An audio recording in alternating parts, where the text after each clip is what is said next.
मैं उत्तराखंड से आई हूँ। आचार्य महामंडलेश्वर की शिष्या हूँ। প্রয়াগরাজের মহাকুম্ভ মেলা এখন সারা বিশ্বের দৃষ্টি আকর্ষণ করেছে। এই মেলায় জড়ো হয়েছেন দেশ বিদেশের নানান পুণ্যার্থী সহ সাধু সন্তরাও।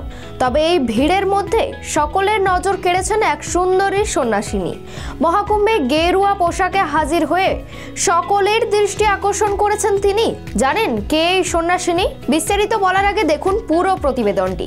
নমস্কার, দেখছেন খবর বাংলা, সঙ্গে রয়েছে স্মৃতি। আরও এক ভাইরাল খবর নিয়ে। জানেন এই সন্ন্যাসিনী নাকি একজন সমাজ মাধ্যমের ইনফ্লুয়েন্সার। পেশাগতভাবে তিনি সঞ্চালনার কাজও করেছেন। জানা গিয়েছে আদপে তার নাম হর্ষ রিচারিয়া। সোশ্যাল মিডিয়াতে বিভিন্ন রিল, গান, নাচ নিয়ে বিভিন্ন ভিউ নিয়ে বেশ জনপ্রিয় এই হর্ষ। সোশ্যাল মিডিয়া ইনফ্লুয়েন্সারের সেই হর্ষকে দেখা যাচ্ছে মহাকুম্ভের পবিত্র স্নানে গেরুয়া বস্ত্রে। সন্ন্যাসিনী হর্ষের নতুন রূপে অনেকেই অবাক। তিনি এখন আর শুধুমাত্র ইনস্টাগ্রাম গার্ল বা অ্যাঙ্কার নন, তিনি হয়ে উঠেছেন ধর্মীয় প্রতীক।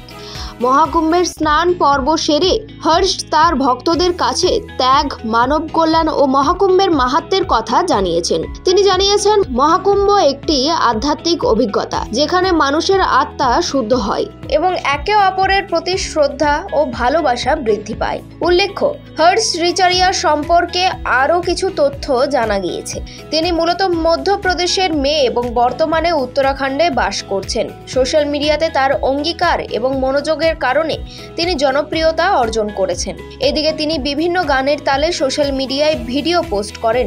অন্যদিকে ধর্মীয় বিষয়গুলিতেও তার আগ্রহ প্রকাশিত হয়েছে।